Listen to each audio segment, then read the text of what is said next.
I'm Emilie Morin. I'm a senior lecturer in the Department of English and Related Literature at the University of York and the author of Beckett's Political Imagination.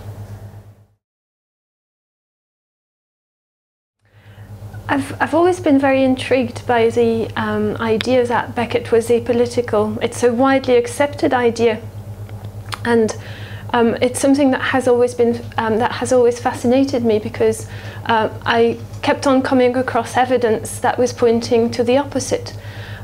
So I began to realize that there was a very interesting tension between the received view that we have of Beckett as someone who was not particularly interested in politics, who might not have had much of a political sense, who was solely interested in a peculiar internal world, and that other Beckett that I could see developing through the manuscripts that I was looking at, through various archival documents, through other kinds of things, and that other Beckett had a genuine interest in global politics, in political thought, and the workings of political action. As I began to do more and more work, I discovered more and more,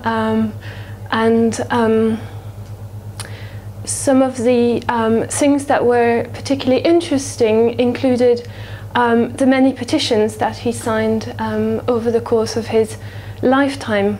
These documents were quite varied, and each one had a very specific political context. Each one connected Beckett to a particular group of politicized intellectuals, and each one also sheds light on his own perception of his profession as a writer. What interested me was that, put together, all of these different anecdotes amounted to a lot more than simple anecdotes. They made a coherent, consistent picture that very much seemed new.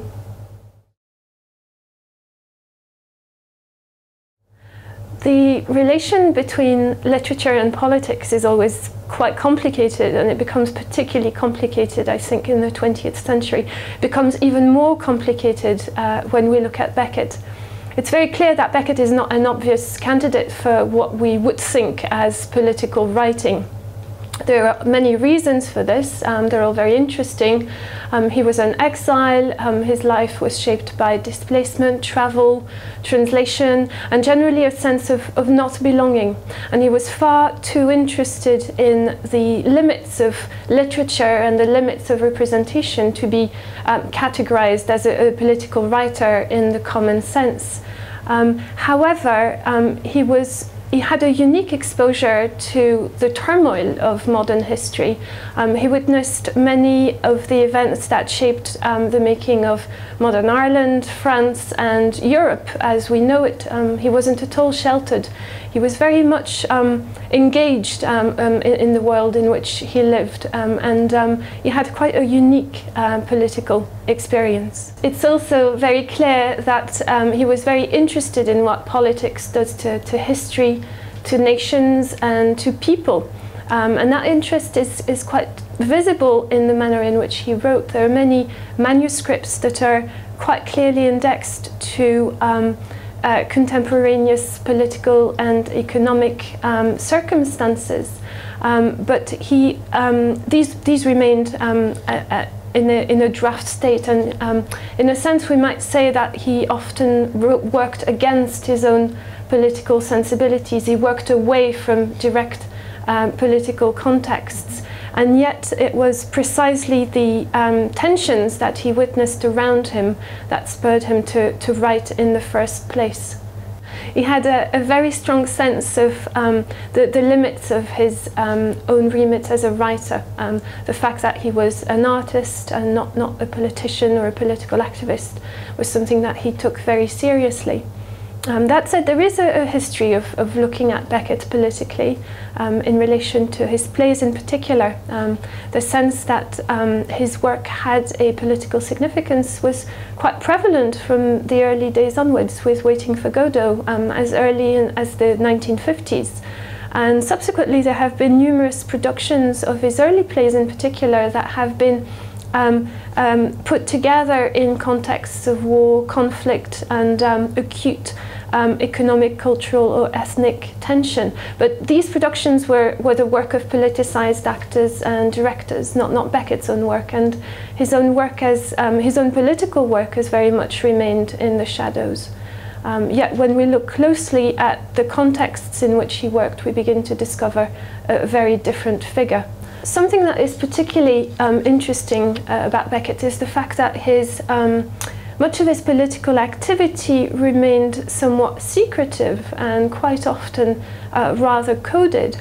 And at the same time, some of his friends, not all of them, but some of them, shared a strong sense that he had very little to say about politics and very little to say about the world.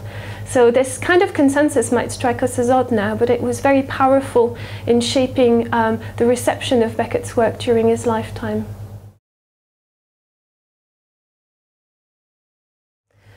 Beckett was someone who was animated by a great curiosity, and that curiosity extended to the political arena.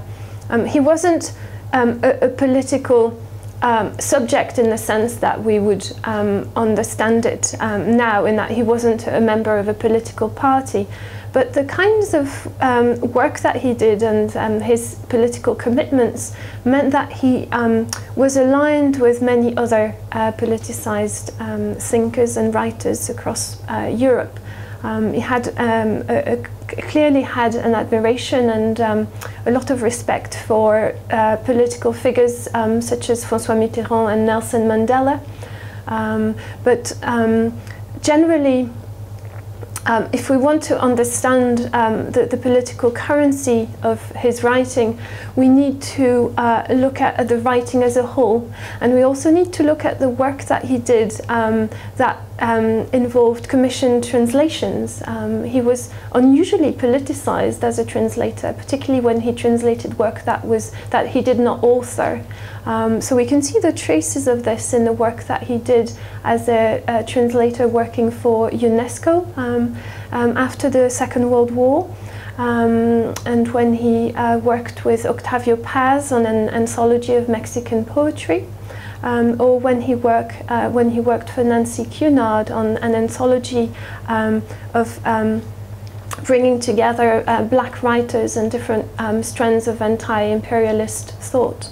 On the political front, I would say that Beckett was a man of action rather than words. He said very little, but he did a lot, and mostly behind the scenes.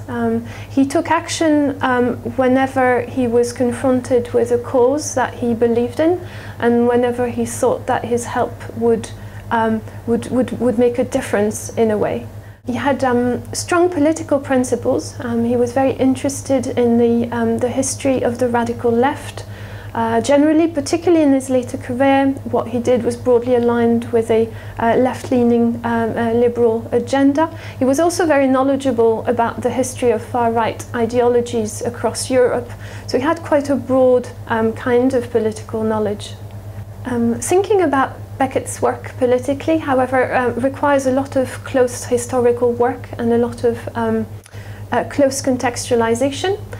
It also requires us to think about historical contexts about which we might know that might be relatively unfamiliar to us today. The Algerian War of Independence is one such example, and it's one of the contexts that I cover in detail in the book. It was a very complicated conflict. It has left painful legacies. It has generated very particular kinds of political idioms, and all of these things are registered in Beckett's writing in delicate and difficult ways. What has surprised me most in the research for this book has been to see the many points at which Beckett's name and the global history of the left intersect. It's very interesting to see how his work and his signature and his commitments come to enter political history. He was never a passive observer. He was an active agent engaged in the making of political history, someone who didn't just look at the world but thought about how he could act in it.